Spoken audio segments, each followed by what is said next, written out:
Hello मेरे प्यारे बच्चों, कैसे हैं आप सब। आप सबका स्वागत है आपके प्रिय channel chemistry bye PC sir पर। बच्चों, नाम तो आपने सुना ही होगा पीसी सर, और आप भी जानते हो पीसी सर केवल एक नाम नहीं है, ये गरीबों का ब्रांड है। तो बच्चों, आज आप सबको बहुत इम्पोर्टेंट चीज़ सिखाने चल रहे हैं। जैसा कि आप देख ही रहे हैं, रसायन विज्ञान की कुछ मूल अवधारणाएं, बेसिक कॉन्सेप्ट्स ऑफ केमिस्ट्री के जो बेसिक कॉन्सेप्ट हैं, जिसकी वजह से केमिस्ट्री आपको नहीं आती है। आप बड़ी बड़ी चीज़ें तो पढ़ते हो, लेकिन बेसिक चीज़ें आपको नहीं आती हैं। यही रीज़न होता है कि बेसिक भी नहीं आता है और बड़े लेवल की चीज़ें भी आपको नहीं आती हैं, क्योंकि बेसिक क्लियर नहीं रहता आपका। बेसिक कॉन्सेप्ट आपका क्लियर नहीं है, इसीलिए बड़े कॉन्सेप्ट पर आपकी पकड़ नहीं बन पाती है।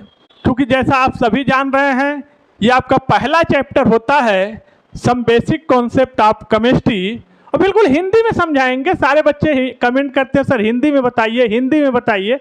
आप उसके लिए परेशान ना हो, आप जिस भी भाषा में समझ सकते हैं, हिंदी हो, इंग्लिश हो, उर्दू हो, उन सब भाषाओं में समझाना हमारा काम आपको है। आपको 100% समझ में आएगा, ये मेरी जिम्मेदारी है।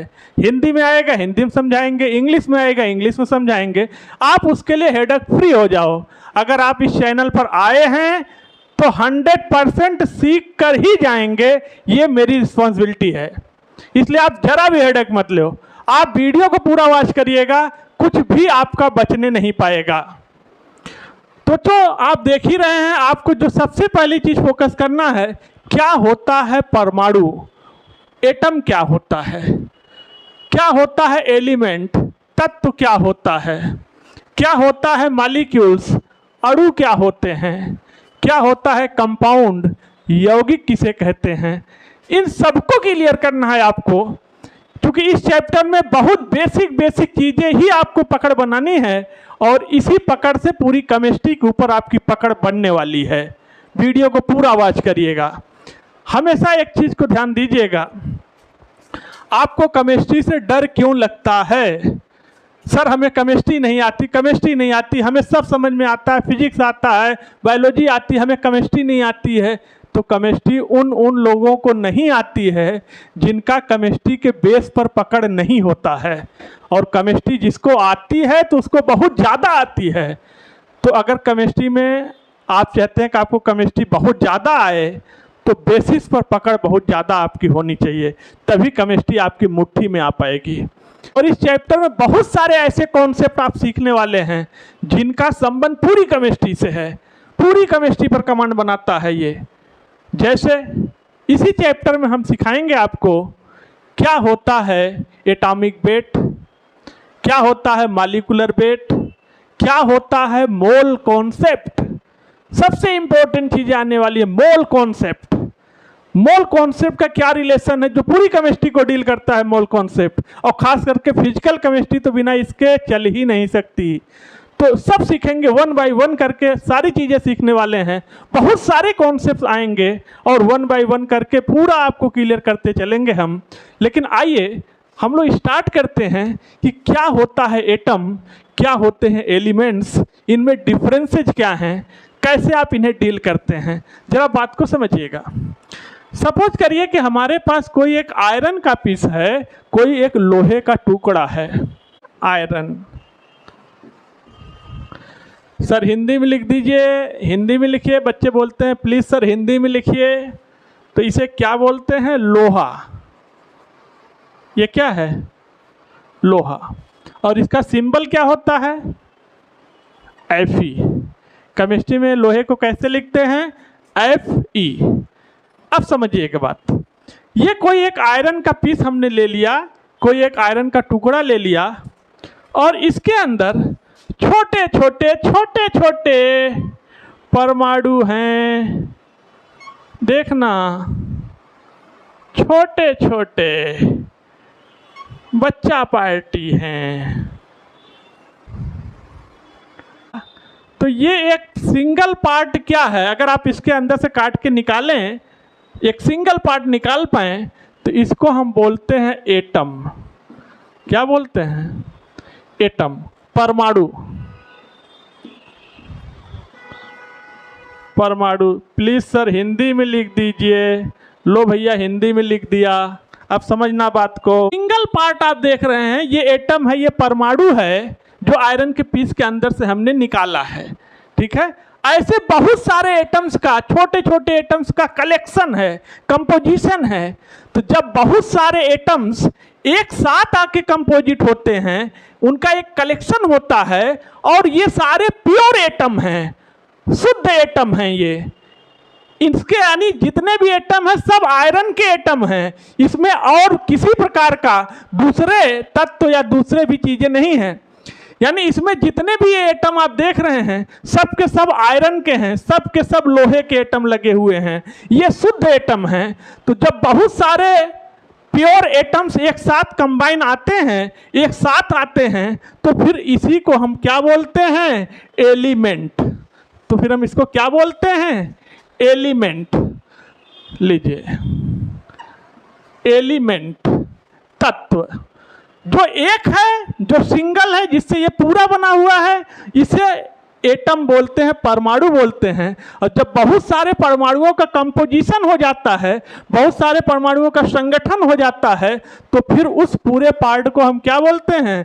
तत्व बोलते हैं। और ये प्योर एटम से मिलके बने हुए हैं। यानी कहने का मतलब प्योर से इससे है कि जितने भी एटम हैं ये सब के सब लोहे के ही एटम हैं, इसमें किसी और दूसरे का एटम नहीं है। यानी सब प्योर फॉर्म में हैं। तो बहुत सारे प्योर फॉर्म में एटम जब एक दूसरे के साथ कंपोजिट होते हैं, एक साथ आ जाते हैं, तो फिर उससे हम पूरा को क्या बोलते हैं? एलिमेंट या तत्व। सपोज करिए कि हमारे पास कोई रिएक्शन है, कोई अपक्रिया है। ये रहा Fe, लोहा। ये अपक्रिया कर रहा है, ये रिएक्शन कर रहा है ऑक्सीजन के साथ।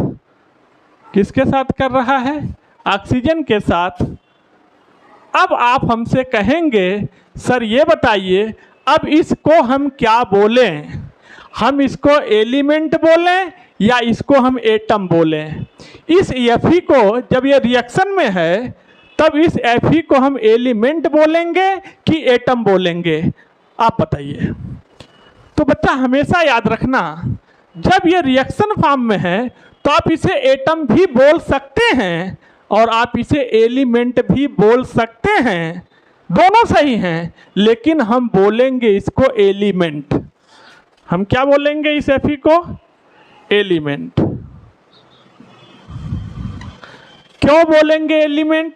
इसलिए बोलेंगे कि सपोज करिए कि ये जो एलिमेंट है, जो बहुत सारे एटम का, प्योर एटम्स का कंपोजिशन है, इसमें से एक एटम आप निकालिए और एक एटम लाइए, उसकी ऑक्सीजन से अपक्रिया कराइए, तो आप ऐसा नहीं कर पाएंगे। क्यों नहीं कर पाएंगे? क्योंकि जब आप एक एटम लाएंगे तो उस एक एटम को आँखों से देखा नहीं जा सकता है। हमारी आँखों का, इंसान की आँखों का, ह्यूमन बीइंग्स की आँखों का रिजोल्यूशन पावर इतना ज़्यादा नहीं होता है कि वो सिंगल एटम को देख पाएगा। तो ज़रा सोचो, जिस चीज़ को आप देख नहीं पाओगे उसको ला के रिएक्शन कैसे करवाओगे? यानी ये फिर क्या है? एलिमेंट है। यानी बहुत सारे एटम्स जब साथ में आएंगे तब इसे एलिमेंट बोलेंगे। इसे हम एटम भी बोल सकते हैं, सही है, लेकिन एक एटम ला के रिएक्शन करा पाना संभव नहीं है, क्योंकि सिंगल एटम को हम देख नहीं पाएंगे। इसीलिए फिर हम इसको क्या बोलेंगे? एलिमेंट बोलेंगे। तो ये एलिमेंट जब ऑक्सीजन से रिएक्ट कर रहा है तो ये ऑक्सीडाइज होगा, और जब ऑक्सीडाइज होगा तो ये बनाएगा FeO, आयरन का ऑक्साइड। अब बात को समझिएगा जरा। जो ये FeO बना हुआ है, इस स्ट्रक्चर में जो आप ये संरचना देख रहे हैं FeO, इसमें दो तरह के एटम्स मिले हुए हैं, इसमें दो तरह के एलिमेंट्स हैं, एक आयरन है और दूसरा ऑक्सीजन है। तो ऐसे संरचना, ऐसे स्ट्रक्चर्स जिसमें एक से ज़्यादा तरह के एलिमेंट्स हों या एक से ज़्यादा तरह के एटम कंबाइन हों, तो उस स्ट्रक्चर्स को हम बोलते हैं मॉलिक्यूल्स। क्या बोलते हैं? मॉलिक्यूल्स, अणु। सर प्लीज़ सर हिंदी में लिख दीजिए, प्लीज़ सर हिंदी में लिख दीजिए। लो भैया हिंदी में लिख दिया हैं। बड़ा परेशान रहते हैं बच्चे, हिंदी में लिख दीजिए सर, हिंदी में लिख दीजिए। ठीक है, तो ये क्या है? अणु है। अब बात को समझना, ऐसा स्ट्रक्चर जिसमें एक से ज़्यादा एलिमेंट या एटम्स मिलके कंपोजिशन संरचना जो बनाते हैं, उस संरचना को हम बोलते हैं मॉलिक्यूल्स। अब जरा बात को समझिएगा, फिर समझिएगा बात को। और ऐसा स्ट्रक्चर, ऐसा बड़ा स्ट्रक्चर जिसमें बहुत सारे FeO लगे हों, FeO हो, FeO हो, यानी ऐसे स्ट्रक्चर जिसमें FeO बहुत सारे आ जाएं, तो फिर ऐसे स्ट्रक्चर को हम बोलते हैं यौगिक। ऐसी संरचना को क्या बोलते हैं? यौगिक या कंपाउंड। तो ये क्या बन गया? कंपाउंड। तो अब जरा बात को समझिएगा, क्या होता है एटम, क्या होता है एलिमेंट, क्या होता है मॉलिक्यूल, क्या होता है कंपाउंड, जरा आप देखिए। तो बच्चों ध्यान दीजिएगा, यानी किसी एक एटम को, यानी जब बहुत सारे एटम का कंपोजिशन होता है तो उसे हम बोलते हैं एलिमेंट। और एलिमेंट की बेसिक यूनिट क्या है? एटम है। बहुत सारे एटम से मिलके बनता है एलिमेंट। बात को समझ गए आप?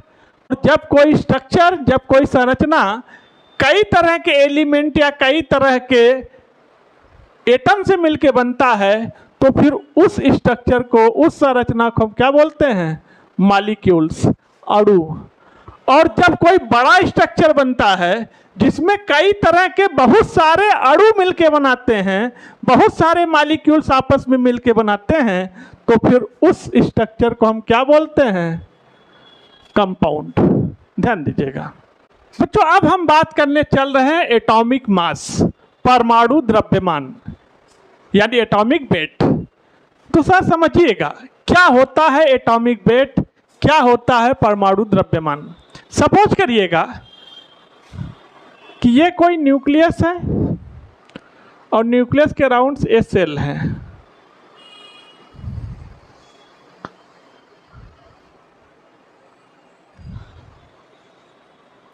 आपको पता है सेल्स में क्या होते हैं? इलेक्ट्रॉन। इनमें क्या है? इलेक्ट्रॉन है, जो न्यूक्लियस के चारों ओर कंटिन्यू मूव कर रहे हैं, न्यूक्लियस के चारों ओर घूम रहे हैं। और न्यूक्लियस के अंदर पाया जाता है न्यूट्रॉन और प्रोटॉन। यानी कहने का मतलब है कि एटॉमिक मास है क्या चीज? तो एटॉमिक मास का सारा दारोमदार, एटॉमिक मास का पूरा क्रेडिट इस एटम के न्यूक्लियस पे डिपेंड है। इस एटम के न्यूक्लियस पर डिपेंड है, नाभिक पर डिपेंड है। तो एटॉमिक मास पूरा का पूरा किस पर डिपेंड है? इस नाभिक पर, इस न्यूक्लियस पर। कहने का मतलब एटॉमिक मास का संबंध पूरा का पूरा न्यूट्रॉन और प्रोटॉन से है। यानी अगर हम कहें कि atomic mass A is equal to है न्यूट्रॉनों की संख्या प्लस प्रोटॉनों की संख्या, लीजिए number of neutron plus number of proton is equal to atomic mass A। बात आप समझ गए? यानी अगर आप इस एटम के अंदर से जो सेल्स में ये इलेक्ट्रॉन हैं, इन इलेक्ट्रॉन को निकाल के फेंक दो, नोच के बाहर करो, इलेक्ट्रॉन बाहर करो, इलेक्ट्रॉन बाहर करो, इलेक्ट्रॉन बाहर करो, सब इलेक्ट्रॉन को निकाल के फेंक दो, तो भी एटॉमिक मास वही रहेगा जो पहले था। कहने का मतलब है कि एटॉमिक मास इलेक्ट्रॉनों पे डिपेंड नहीं करता है, इलेक्ट्रॉन का कोई वजन पे डिपेंड नहीं करता है। एटॉमिक मास, एटॉमिक वेट किस पे डिपेंड करता है? न्यूक्लियस पर डिपेंड करता है, न्यूट्रॉन और प्रोटॉनों की संख्या पे डिपेंड करता है। इस बात को आप ऐसे ही समझ सकते हो। सपोज करो आपका वजन कोई 50-55 किलो का होगा। चलो अब मैंने मान लिया आपका वजन, आपने वेट किया, आपका वजन 50 किलो का है, राइट? अब आप अपने सर के सारे बाल को नोच के फेंक दीजिए, सारे बाल निकाल दीजिए, सारे हेयर को आउट कर दीजिए, तो बताओ क्या आपका वजन पे बहुत बड़ा फर्क पड़ जाएगा? अगर आप सारे बाल निकलवा दोगे सर के तो आपका वजन 50 से क्या 48 किलो का हो जाओगे, आप 49 kg का हो जाओगे? ऐसा तो कोई फर्क पड़ना नहीं है। कहने का मतलब है बालों का आपके वेट पर कोई बहुत ज़्यादा इफेक्ट नहीं है, आपके हेयर्स का, आपके बालों का आपके वजन पे कोई बहुत ज़्यादा प्रभावशाली इफेक्ट नहीं है। हाँ वो अलग बात है कि वो एक अलग बात है कि आपके बालों का इफेक्ट आपके अट्रैक्शन, आपकी खूबसूरती पर बहुत ज़्यादा प्रभाव है। लंबे बाल हैं, घुघराले बाल हैं, चमकदार बाल हैं, स्ट्रेट लाइन है, हेयर हैं, उसका इफेक्ट आपकी खूबसूरती पर तो है, आपके स्मार्टनेस पर तो बालों का इफेक्ट है, लेकिन आपके वजन पे बालों का कोई बहुत ज़्यादा प्रभाव नहीं है। ठीक वैसे ही अगर आप एटम के अंदर से इलेक्ट्रॉन को निकाल के बाहर कर दो, आप सोचो कि एटॉमिक मास चेंज हो जाएगा, तो ऐसा संभव नहीं है। एटॉमिक मास का पूरा कंसंट्रेशन किस पर है? न्यूक्लियस पर है। और न्यूक्लियस क्या है? न्यूट्रॉन और प्रोटॉनों की संख्या है। और हमेशा याद रखिएगा कि एक से लेकर कुछ एटॉमिक मास यहाँ पर मैंने अभी लिखा है जो आपको याद रखना है। वैसे भी आप हमेशा 1 से लेकर 30 तक, यानी फर्स्ट टू 30 एलिमेंट, वैसे तो आपके पास 118 एलिमेंट आज की डेट में आपके पीरियोडिक टेबल में आ गए हैं, और उन एलिमेंट को याद करने का हमने आपको ट्रिक सिखाया है। अगर एलिमेंट याद करने का ट्रिक न पता हो तो यूट्यूब में सर्च करिए chemistry bye PC sir periodic table, video आपके सामने आ जाएगा। 2 मिनट के अंदर ही आपको पूरा का पूरा पीरियोडिक टेबल जवान पर याद हो जाएगा, गाने की तरह। लेकिन 1 से लेकर 30 तक अगर आप 118 तक नहीं याद कर पा रहे हो तो अभी कोई दिक्कत नहीं। अभी आप 11th में हो, 12th में हो, तो भी आपको एलिमेंट फर्स्ट से एलिमेंट 30 यानी जिंक तक सारे के सारे एलिमेंट्स के एटॉमिक नंबर और उनके एटॉमिक मास हमेशा याद होना चाहिए। और जब आप कंपटीशन में आओगे IIT JEE नीट एडवांस, तो फिर आपको सब याद करवाने के लिए टेक्निक बताएंगे। तो एटॉमिक नंबर ये लिखे हुए हैं और ये है एटॉमिक मास। तो 1 to 20 तक अभी आप याद कर लीजिए, ठीक है। तो आज के वीडियो को यहीं पर रखते हैं। आप लोग वीडियो को लाइक करिए, चैनल को सब्सक्राइब करिए और लिंक को अपने फ्रेंड्स में शेयर करिए और बेल आइकन हिट करिए। फिर आपसे मिलते हैं किसी नेक्स्ट वीडियो में। तब तक के लिए थैंक यू, धन्यवाद।